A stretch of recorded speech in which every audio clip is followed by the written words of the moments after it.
An affirmation.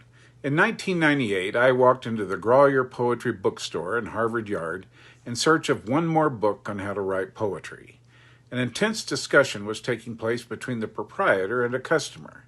I stood to the side, believing I was hiding behind one of the towering bookshelves in one of the nation's oldest continuing bookstores. I listened to this amazing conversation on the structure of a poem.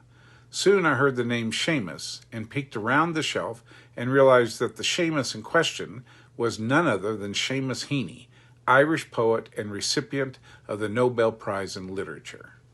Soon his eye caught me staring at him, and he quickly invited me into the conversation. I think there was an assumption if you are in Grolier's, you must love poetry.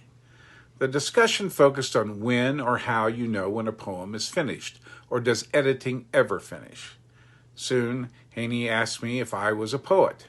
I responded, I think so, but I'm not sure. He laughed and asked, how long have you been writing? I told him I'd been writing since I was 13 years old and had written over 50 poems.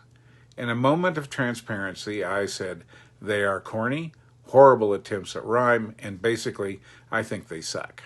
Again, he laughed and then made an offer that was both intimidating and a huge opportunity.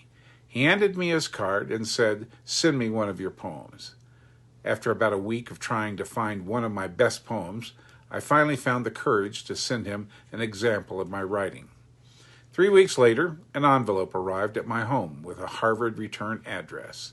I quickly opened the envelope and saw my poem, now colored in red ink.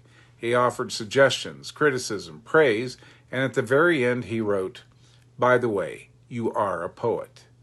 An affirmation that I will never forget, even as I continue to doubt whether I am a poet. This is Jim Copple for the Legacy Project.